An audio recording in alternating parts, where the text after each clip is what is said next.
Professor Paulo Saldiva, muito obrigado pela presença e particularmente por toda a ajuda que tem nos dado na Secretaria de Transportes, na Prefeitura de São Paulo.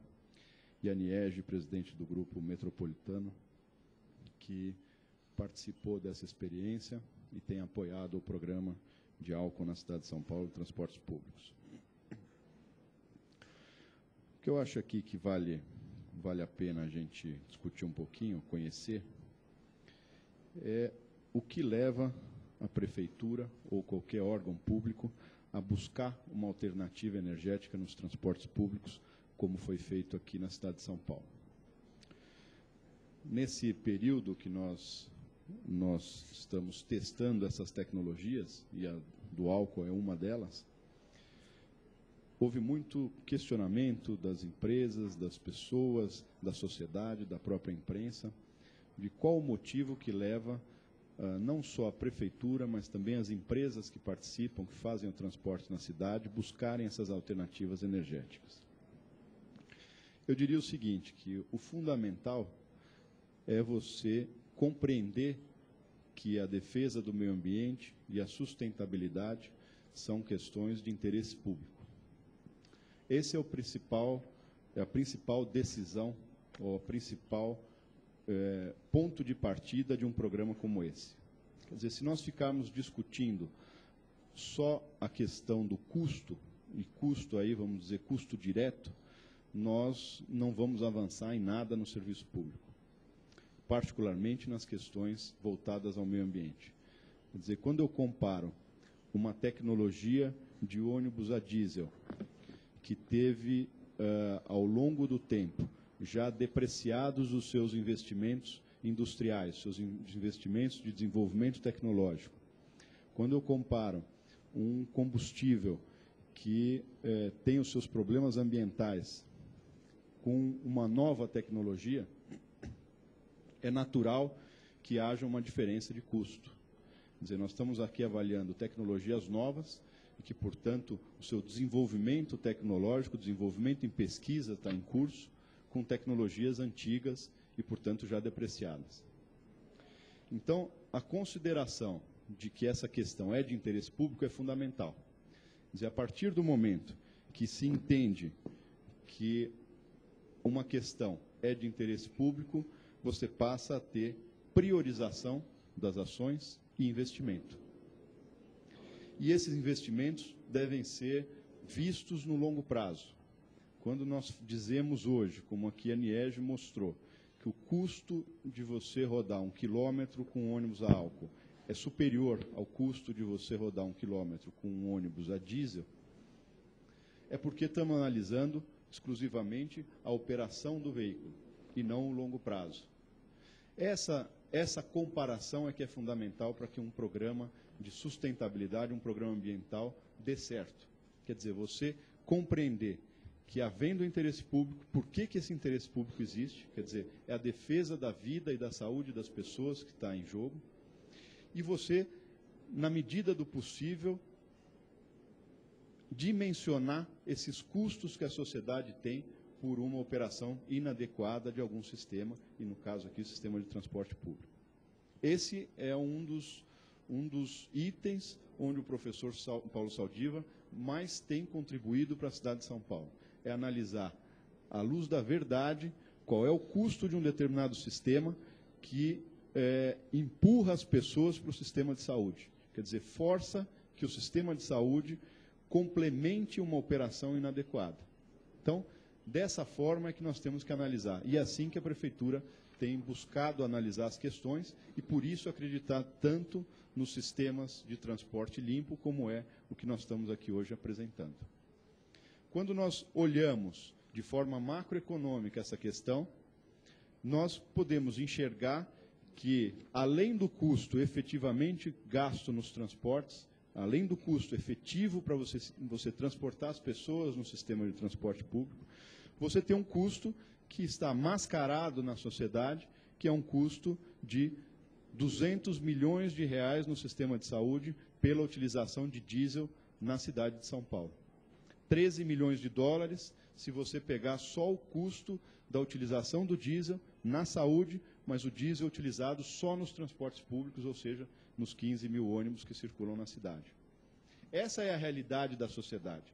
Não adianta dizer que o custo ele para quando você transportou as pessoas. O custo ele continua até que você tenha todo esse reflexo medido na sociedade.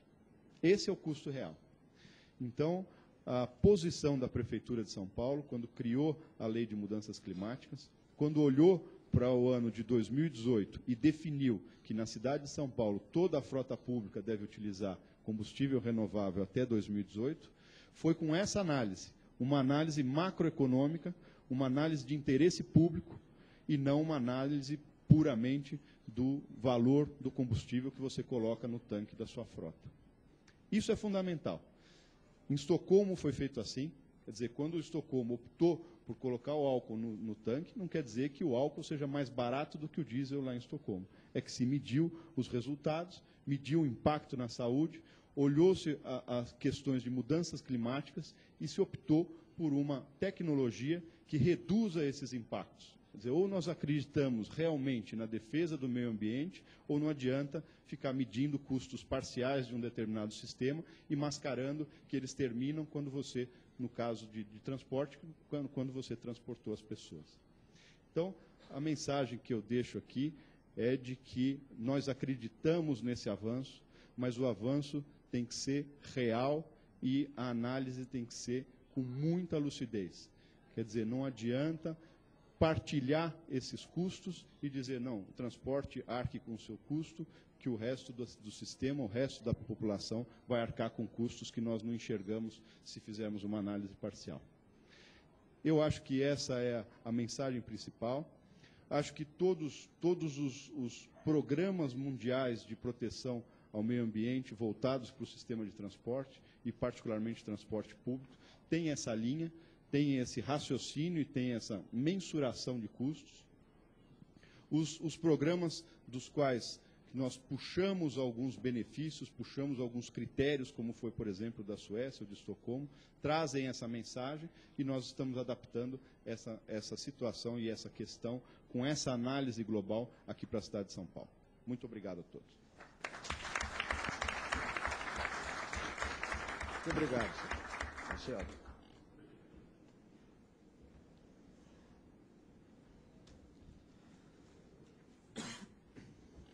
Bom, agora, em primeiro lugar, eu quero novamente, já me passaram outra mensagem a dar ao público. Mas, de qualquer jeito, a mensagem é o seguinte, que isso daqui está sendo gravado, está sendo passado ao vivo na internet, está sendo gravado, e que todas as sessões estarão disponíveis e vão poder ser assistidas no site do evento, o Ethanol Summit. Então, basicamente, é esse o aviso.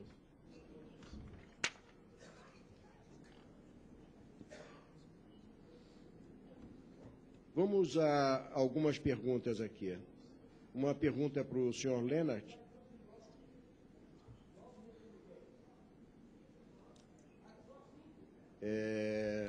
Que outras cidades, na Suécia, além de Estocolmo, né, estão investindo em ônibus a etanol? Did you get that? That's your first question. Let's do it piecemeal. I think Scania can answer the question better than me, but Stockholm is definitely the biggest region in Sweden. So the transport that we are doing is half of the public transport in the whole of Sweden. So we Stockholm. But to be frank, I can't mention any other cities. A segunda parte da pergunta é quais os mecanismos que o poder público utiliza para promover combustíveis alternativos no transporte público. Quer dizer, quais os mecanismos de incentivo que o governo utiliza? Yes, today, and I'm not calling it an incentive because you don't pay CO2 tax on renewable fuels. So and there have been some schemes with incentives, but today there is no real incentives, and definitely not with ethanol. Ok. A segunda pergunta é para Madame Niege, aí. Madame Niege, que gostaria de ouvir uma opinião sobre o uso do biodiesel como alternativa de combustível renovável e a mistura etanol-diesel. São mais viáveis que a tecnologia a etanol para motores pesados? Essa pergunta é muito técnica, eu vou ficar devendo depois detalhes sobre ela, mas quando a gente foi discutir a decisão de comprar com etanol ou usar a mistura, porque inclusive tem empresa em São Paulo também testando, a gente achou que a mistura ainda era um ganho pequeno para o teste, e como o etanol já tem um volume muito grande, operando na Suécia, eram 600 carros, a gente achou que valeria mais a pena iniciar numa tentativa de uma mudança mais forte, assim. O ganho com o etanol é bem maior do que o ganho do biodiesel e do biodiesel misturado com etanol. Então, foi por esse motivo que a gente achou que, já que inovar, vamos para a coragem máxima, vamos para o que tem de melhor de ponta. Foi essa que fez a decisão da gente comprar os veículos a etanol. Cris, quer continuar alguma coisa aí em relação a essa questão? Não, apenas compartilhar a informação de que nós estamos desenvolvendo, já temos em curso a terceira geração de motores a etanol. São os motores que equipam a frota da aviação metropolitana. Nós entendemos que, atualmente, é a melhor solução técnica, onde você consegue a melhor eficiência energética desse biocombustível renovável no ciclo diesel, é importante se citar.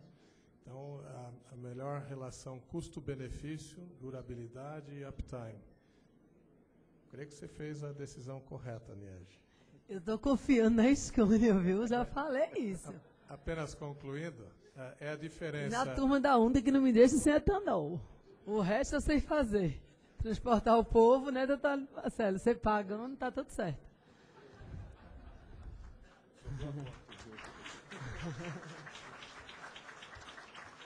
Mas pode confiar, Niege, porque é a diferença entre um produto provado e tecnologias ainda a serem provadas. Eu vou adicionar uma pergunta aqui, e vai ser para o secretário, que não há dúvida de que gostei muito da posição em relação ao problema da política pública. Mas a política pública, sem dúvida nenhuma, é alimentada, no final das contas, por o que vem como dinheiro.